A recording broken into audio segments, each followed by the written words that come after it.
The other day I was on my Facebook, so I decided to change my age. Found out that you actually can't be older than 104 on Facebook, which whilst I don't think there are many people older than that still alive and actively using social media, I still found that kind of funny. Backpedaled on that idea and I thought, you know what will be even funnier is if I say I'm 12.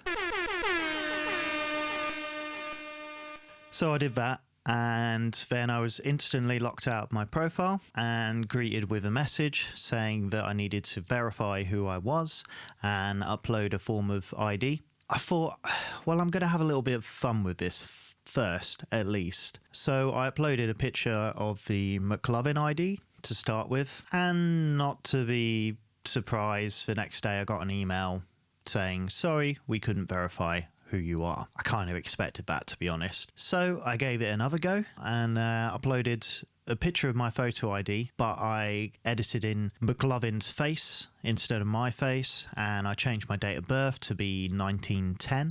Of course, this didn't fly either. I got another email the next day, again saying, sorry, we couldn't verify who you are. At this point, I thought, well, you know what, I've had my fun. I'll just upload my photo ID. So I did that. And then I got another email saying, sorry, we couldn't verify who you are. I don't know whether it's because of my around with them kind of led to them just not accepting anything from me. But shortly after that, I got an email from Rick from Facebook Customer Services. And he said, we can't verify who you are. We need you to upload a form of photo ID. I'm thinking, well, I've done that, but okay. And we need a written statement from you, signed, saying you are who you are. So I emailed Rick back and I said, look, I've uploaded my ID. I don't really know how I can prove more definitively who I am. And I don't really see why I should have to send a written statement with my signature. Especially when, to be honest, Rick, you know, I can't verify who you are either. So really, I kind of need you to send me photo ID and a signed written statement, please. It was kind of odd, to be honest, because the form on their website where it was asking me to upload ID made no mention of the written statement thing. So I didn't get a reply from Rick to my email, which kind of upset me, hurt my feelings, and kind of spurred me on as well to have a little bit more fun with this thing. So I thought about it, well, they can't verify me through my photo ID, my picture I sent of that. What could be more definitive than that? I thought about it a little bit and I thought, well, surely a picture of me holding my ID up in the picture, I mean, what could be more definitive than that, right? So I decided to give that a shot, sent that to Rick, took this picture, sent that to Rick, and then also uploaded it to Facebook via the page on the website, and decided to send Rick a few more pictures as well and also upload those to Facebook. I thought, you know, well, one picture they might think, well, this is just, you know, he's pulled that off Google Images somewhere. So if I took a whole bunch of me holding my ID, various IDs as well, and my cat with my ID. So I hope Rick appreciates all the effort that went into that. I've thought about the whole written statement thing and I thought, well, okay, you know, Rick's asked for this. Rick seems like a nice guy. So I'm going to send Rick my written statement. So I wrote that out and took a picture of that and sent that off to him. So we'll see how Rick responds to all of that. I really hope he does appreciate all the time and effort that went into that. So yeah, I didn't get any reply from Rick after that. So that was kind of disappointing. I did get an email from Jesse from Customer Services instead in response, pretty much just saying what Rick had said in one way or another. So I replied to Jesse and sent a lengthy reply, actually several lengthy replies, asking a whole bunch of questions, mainly just to mess with them because I thought it was funny, but also because I did legitimately have a lot of questions. One of them was the fact that on this upload ID uploading page, it said that they will keep your ID, or they may keep your ID for up to 1 year.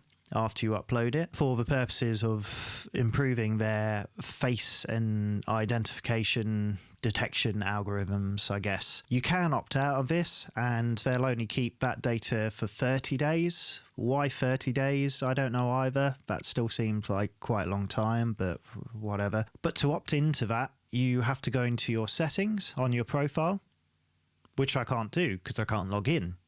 So I asked Jesse this and I was like, well, it's a bit of a catch-22 situation here because I can't do that and I might want to. I might not want you to keep my data for a whole year. And interestingly as well, since I've been locked out of my profile, I found I've been getting an increasing amount of the emails that they send you when you are inactive on Facebook, basically reminding you of what all your friends are up to and what they're posting. And funnily enough as well, on the Facebook app on my phone, this didn't happen until about 4 days after my profile being inactive, but I started getting notifications on there as well, not too dissimilar to the notifications you'd normally get, but kind of like the emails just sort of telling you that your friends are posting stuff. And I found this a little bit intrusive, and it felt like they are kind of holding your profile at ransom a bit and dangling the carrot in front of you saying, you know, look what all your friends are up to. Don't you want to get back in? Don't you want to send us your ID?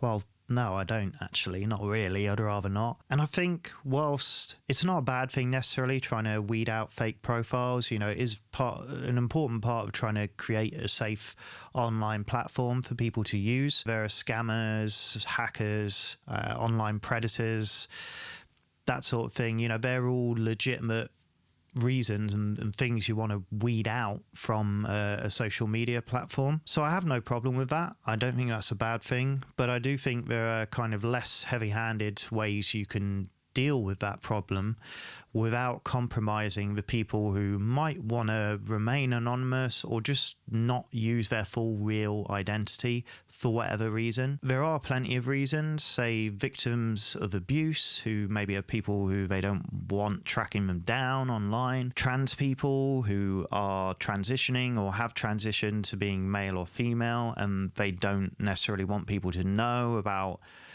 who they were before they transitioned, or even simpler than that, just people with nicknames. You know, there are plenty of people out there who, most of the people who know them by their nickname, or they might just use a name that's not the name on their birth certificate and everybody knows them by that. They might not even know them by their actual name, and that's perfectly fine. I don't see why that should be a problem. One of the things that Facebook does do is if you're locked out of your profile and you have to upload ID, if it gets verified and you get approved and you get back into your account, you have to go by your actual name and your actual date of birth that's on your ID or your birth certificate or whatever. You have to go by that information from thereafter. I know data security is a concern as well. Facebook have had 2 major data leaks that I'm aware of. In 2018, you had the Cambridge Analytica data leak where millions of users' data was leaked and used without user consent by Cambridge Analytica for political advertising campaigns. In 2018, 267 million Facebook users' data was leaked, including their name and phone numbers, onto a database that was believed to be used for phishing scams. So yeah, Facebook is hardly the most secure place on the internet, and we're providing them with a lot of data. When you think about it as well, there is the fact that Facebook is a huge targeted advertising platform. So loads of businesses advertise on Facebook, and those targeted ads are all based on user demographic information that we provide essentially as users making profiles on Facebook. If you have a load of fake profiles on the platform, then that makes that data suddenly not so reliable and less valuable essentially. So by asking users to upload their ID, that means that they're getting that user demographic information verified in a sense, which suddenly makes it valuable again. So, you know, the cynic would kind of look at it that way and say, well, you know, they are getting something else out of this as well, whilst we're just getting our freedom to choose how we present ourselves online compromised. So yeah, it does feel a little bit heavy-handed, and I kind of, yeah, it was too good an opportunity to not have a little fun with it. So yeah, I hope you enjoyed my little story. I will update it if people want me to, if I get any response from Rick or Jesse or whoever from the Facebook team. So we'll see what happens. So yeah, I hope you've enjoyed this little story of my Facebook deactivation escapade. All I can really say at this point is we truly do live in a society. Oh, and you, Mark Zuckerberg.